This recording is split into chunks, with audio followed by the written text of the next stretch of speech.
በስመ አብ ወወልድ ወመንፈስ ቅዱስ አሐዱ አምላክ አሜን። ሃሌሉያ ሃሌሉያ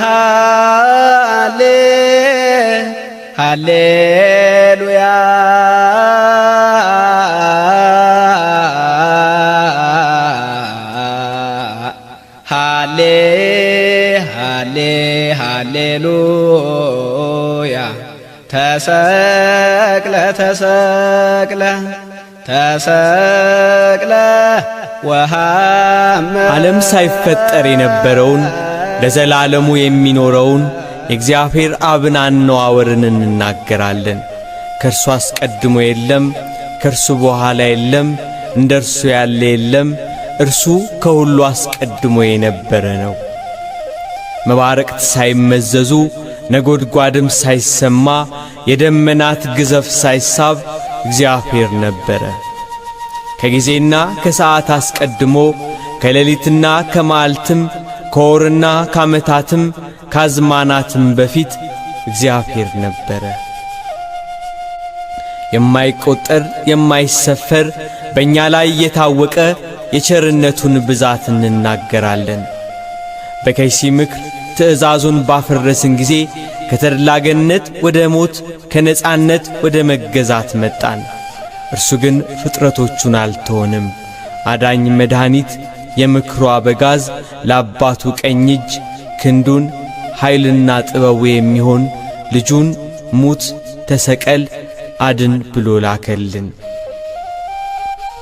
እርሱ ጌታችን መድኃኒታችን ኢየሱስ ክርስቶስ በቅዱስ ሥጋው በክቡር ደሙ መፍሰስ አንዲት ቤተ ክርስቲያንን ለዘላለም መሠረታት።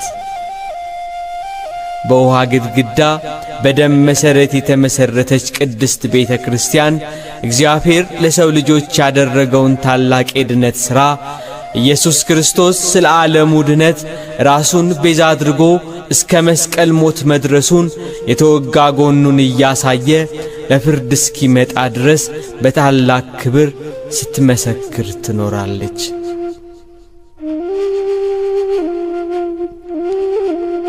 በየዓመቱ ኢየሱስ ክርስቶስ ከተጠመቀ በኋላ በገዳመ ቆሮንጦስ የጾመውን 40 ቀንና ሌሊት ቤተ ክርስቲያን ሥርዓት ደንግጋ ታላቁን የጌታን ጾም ሕዝበ ክርስቲያን ሁሉ እንዲጾመው ታደርጋለች። በቤተ ክርስቲያን ሥርዓት ታላቁ የጌታ ጾም ለ2 ወራት ይጾማል። የቤተ ክርስቲያን አባት ታላቁ ሊቅ ቅዱስ ያሬድ ይህን ወራት ለ8 ሳምንታት ከፍሎታል።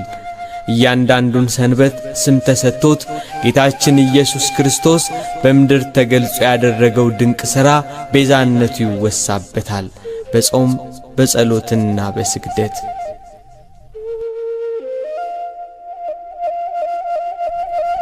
የጾሙ የመጀመሪያው እሁድ ዘወረደ ይባላል። ይህ የመጀመሪያ ሳምንት በሲኦል ተጥለው በአጋንንት እየተቀጠቀጡ የአምላክን መውረድ የተስፋይቱን ቀን ይጠብቁ የነበሩ ነፍሳት የተስፋቸው ጅማሬ ሰማይና ምድር የማይችለው የክብር ባለቤት የሆነ አምላክ ከሰማየ ሰማያት መውረዱ ከድንግል ማርያም ከሥጋዋ ሥጋ ከነፍሷ ነፍስ ነስቶ የመወለዱ ነገር ይታወስበታል። ስለዚህ ነው ዘወረደ መባሉ። በዚህ ሳምንት ከቀዳሚ ነቢያት አንዱ ሊቀ ነቢያት ሙሴ የሚታወስበታል።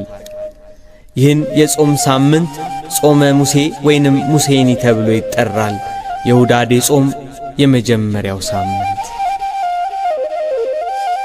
ሁለተኛው የአብይ ጾም እሁድ በቤተ ክርስቲያን ሥርዓት ቅድስት የሚል ስያሜ ያለው። ቅድስት ማለት ልዩ ማለት ነው። ይህ ሳምንት ልዩ ሳምንት ነው። ልዩ ቅዱስ የሚያደርገው ኢየሱስ ክርስቶስ ጾምን የጀመረበት ዕለት ስለሆነ ነው። በዚህ ዕለት ስለ እግዚአብሔር ቅድስና ይወሳል።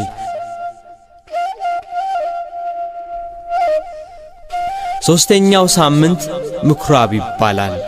የጸሎት ቤት በየሰንበቱ ሕዝቡ ሁሉ በምኵራብ ይሰበሰብ ነበር።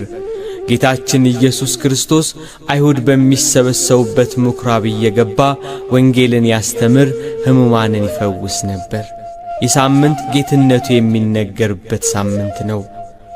ጌታችን ኢየሱስ ክርስቶስ በምኵራብ ገብቶ በቤተ መቅደስ የሚሸጡትንና የሚለውጡትን አባሮ ቤቴ የጸሎት ቤት ትባላለች ብሎ የቤቱን ክብር የእርሱን ጌትነት የገለጸበት ዕለት ናት። ምኵራብ። አቤቱ ጌታ ሆይ ዛሬም አለንጋህን ያዝና መቅደስህን አጽዳ። የበግ ለምድ የለበሱ ተኩላዎች በክርስትና ስም በመቅደስህ ሻጭና ለዋጭ ሆነዋልና አለንጋህን ይዘህ መቅደስህን አጽዳ። አራተኛው የአብይ ጾም ሳምንት መጻጉዕ ይሰኛል።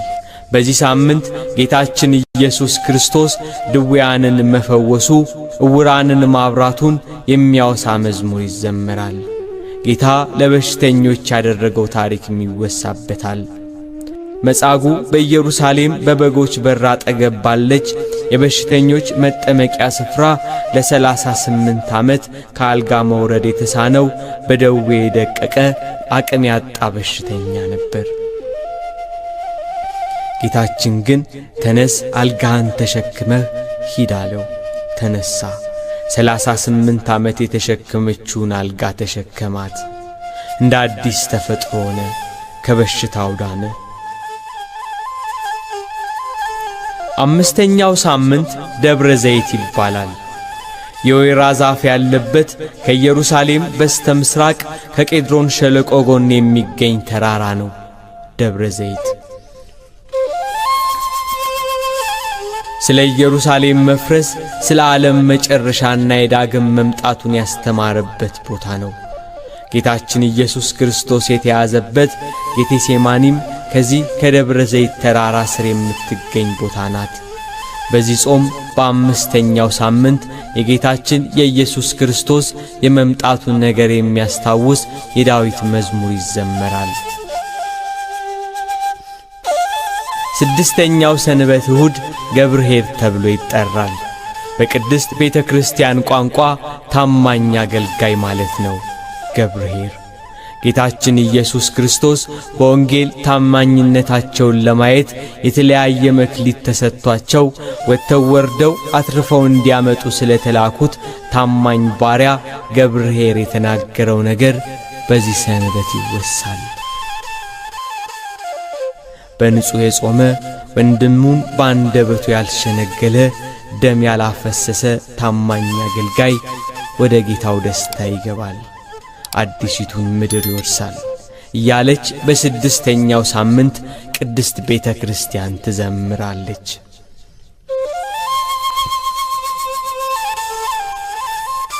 ሰባተኛው እሁድ ኒቆዲሞስ ነው። የሌሊቱ ተማሪ ፈሪሳዊ ነው። የአይሁድም አለቃ አይሁድን ስለፈራ ሌሊት ሌሊት እየመጣ ከጌታችን አፍ ወንጌልን ይማር ነበር። በዚህ እሁድ የኒቆዲሞስ ታሪክ ይነገራል። መዝሙር ከቅዱስ ዳዊት ይዘመራል።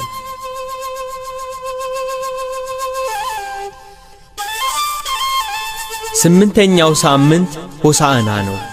መዝሙረኛው ቅዱስ ዳዊት አስቀድሞ እንደተነበየው የኢየሩሳሌም ሕዝብ ሁሉ ወደ ከተማይቱ ወጥቶ አቤቱ እባክህ አሁን አድን፣ አቤቱ እባክህ አሁን አቅና እያለ በእግዚአብሔር ስም የሚመጣ ብሩክ ነው ይላል።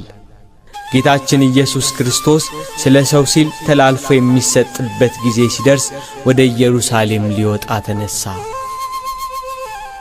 ደብረ ዘይት በሚባል ተራራ አጠገብ ወዳለች ወደ ቤተ ፋጌና ወደ ቢታንያ ጌታችን ኢየሱስ ክርስቶስ በአህያ ውርንጭላ ላይ ተቀምጦ ወደ ኢየሩሳሌም ቀረበ። የሮማውያን ግዛት ያማረራቸው የተስፋይቱ ሀገር ሕዝቦች መሲሁ ወታደር አሰልፎ ከሮማውያን ቅኝ ግዛት ያወጣናል ብለው ጓግተው ይጠብቁ ነበር። የኢየሱስ ክርስቶስ ተአምር የደረሳቸው ድንቅ ሥራውን የሰሙ ከበረከተው ኅብስት የተቋደሱ ፊቱን ማየት የናፈቁ ቃሉን መስማት የጓጉ ሁሉ ወደ ኢየሩሳሌም ሊቀበሉት ወጡ። ግርማው ክብሩ ያስፈራቸው የኢየሩሳሌም ነዋሪዎች ተገረሙ። ከተማዋ ይሄ ማን ነው ብላ ተደነቀች።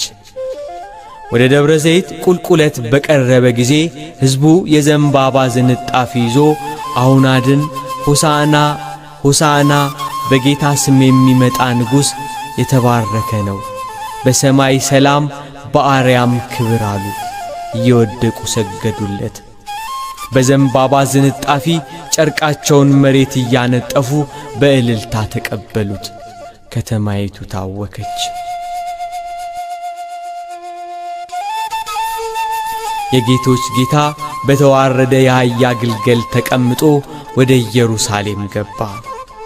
ሕፃናቱ በእግዚአብሔር ስም የሚመጣ ብሩክ ነው፣ አንተ አማልክት አምላክ የእስራኤልም ንጉሥ እግዚአብሔር ብሩክ ነህ እያሉ እያመሰገኑ ተቀበሉት። ከመድኃኒትነቱ የተነሣ ከቤቱ መሠረት ሳይናወጥ ከልዑል መንበሩ ወርዶ ጸጋና ኃይልን አሳየ። ሆሳዕና በአርያም፣ ሆሳዕና በአርያም፣ ሆሳዕና በአርያም። ወደ ከተማይቱ በር ሲቃረብ ከተማይቱን በሩቅ አይቶ ስለ ከተማይቱ አለቀሰ። ሰላሟን ያላወቀች መድኃኒቷ ከዓይኗ የተሰወረባት ኢየሩሳሌምን አይቶ አለቀሰላት። የመጎብኘትሽን ዘመን የመዳንሽን ምስጢር አላወቅሽምና ብሎ አዘነላት። ሕዝቡ ዙሪያውን ከቦት ከተማይቱ በሕዝብ ብዛት ተጨናንቃ ሆሳዕና እያሉ እየጮኹ ጌታችን ኢየሱስ ክርስቶስ ስለ አዳም በደል ስለ ሰው ልጆች ኃጢአት ለመስቀል ሞት ተላልፎ ወደሚሰጥበት በመስቀል ወደሚነግስበት ወደ ኢየሩሳሌም ገባ። ሆሳዕና በአርያም ቅዱስ ዳዊት እንደዘመረ